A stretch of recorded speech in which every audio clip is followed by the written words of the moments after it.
North Philly, East Philly, Northeast Philly, West Philly, where? So when he says the Holy Spirit, they knew that, but we don't. So we might know a little bit of knowledge, but we don't know as much as the audience that he was talking to. Jesus is going to be talking to his disciples, and more specifically, the apostles. He's going to have a conversation with Peter, James, and John, and Andrew, who asked him a question privately. Okay? Let's start off in Matthew 23 to see how we got to where we're going to before we get into the section where they call the Olivet Discourse. Matthew 23, and at the end there, we want to see. Remember, Matthew 23 is what I call the Maladitudes. Matthew 23 is when he was talking to the scribes and the Pharisees. Who did they represent? The scribes and the Pharisees represented the ruling class of the Jews at that time. They were the experts. They were the experts in the law. Now, why he addressed them? Because the leaders were the leaders and the people followed after the leaders.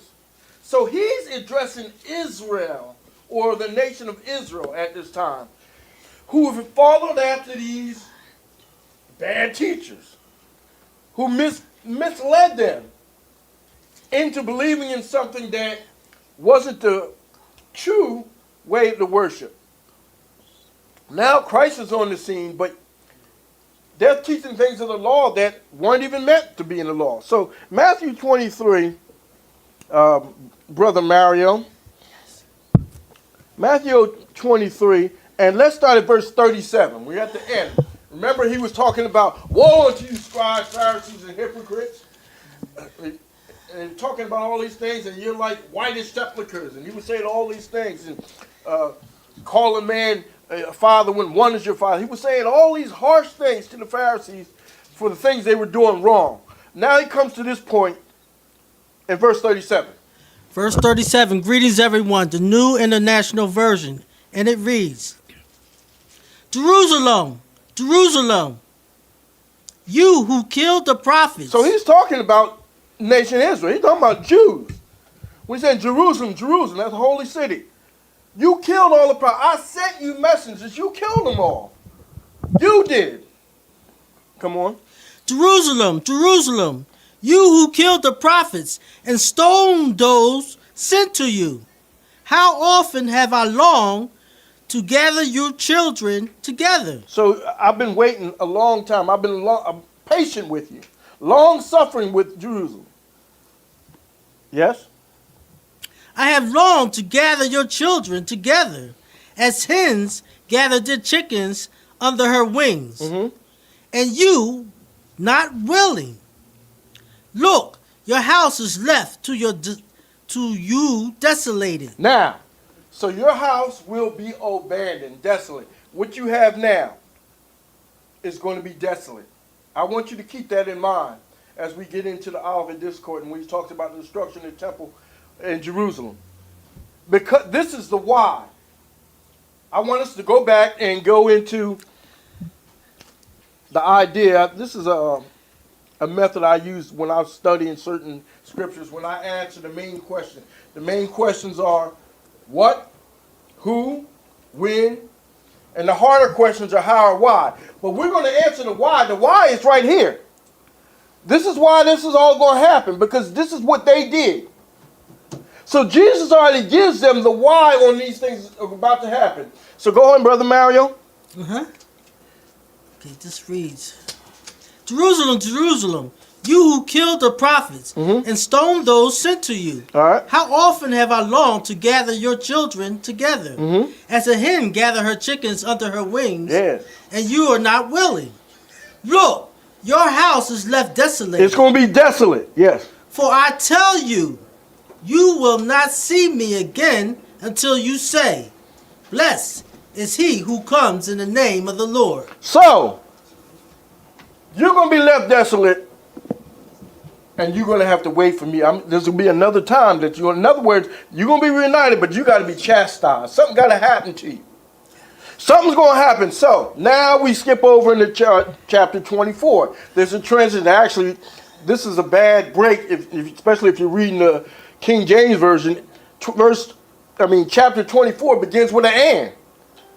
So the and means there was something before it. So you had to get that context before we get into chapter 24 to know what he's talking about in chapter 24. So, again, he was addressing again the Pharisees and the nation of Israel at this time. But now he's going to move the conversation to more private. Let's go. Okay. Verse 1.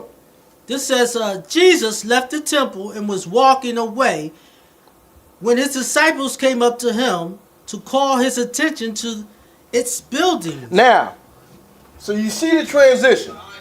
After he was talking to the Pharisees and the scribe and his, what I call malattitude toward them, now he's walking away from the temple, the place of worship. And his disciples, we know from another version, actually if you go in the book of Mark, it has the same account of this happening. We're not going to go there for this message, but in Mark, it tells the disciples specifically were Peter, James, John, and Andrew. They came up to him privately, and go ahead. Jesus left the temple and was walking away when his disciples came up to him to call his attention to its buildings. Do you see all these things? He asked. Truly I tell you, not one stone here will be left on another. That's what he's talking about.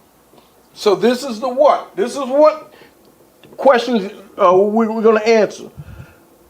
This is the subject matter. Now, before I proceed on to this, because there's a lot of controversy in what we call the Olivet Discourse, and a lot of different opinions come out of it, a lot of lies come out of this. And the reason why I want to go over this message is because so many different opinions are going out during this time. What's happening over in California, that's judgment beginning. That means the end of the world is about to happen. He's about to come. And we might see things, and it's getting so bad out here with, all this, LGBT and men eating and drinking. It must be the time. We say that sometimes. And we say nothing else has to be. It's worse than Sodom and Gomorrah. Now, all these things might be true. But does that mean that this is the end? We might say that, but there will be no sign. He comes like a thief in the night. Now, who ever had something taken from you by a thief, and the thief told you before he came, hey, you about to get jacked. When you wake up, I'm a robber from you. No, if you knew that, you'd be waiting for him. Yes.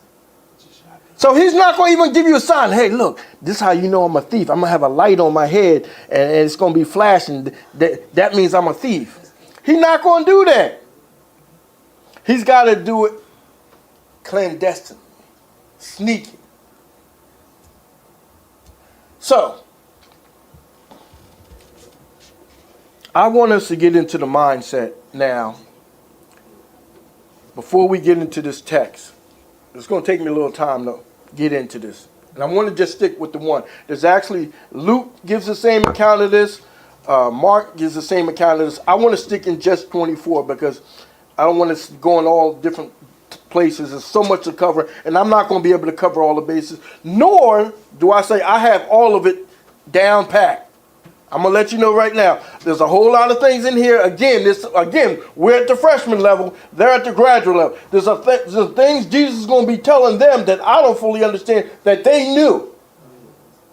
And by studying, we might find a little more and understand more. But just understand that the Gospels, Matthew, Mark, Luke, and John, is not about any specific person but Jesus.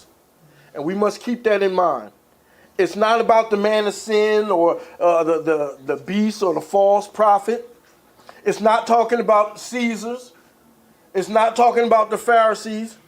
It's not a historical book. What I'm saying is it's not a history book. It's not going to tell you, well, this happened and this happened because of that, and in a chronology like a history book would be. There are some history in it, but it's not a historical book. The Gospels about the life and time of Jesus Christ, what he did, the death, burial, and resurrection, his birth. That's what the Gospels are about. It's a testimony given by these authors, the four authors, about Jesus and him being the Messiah.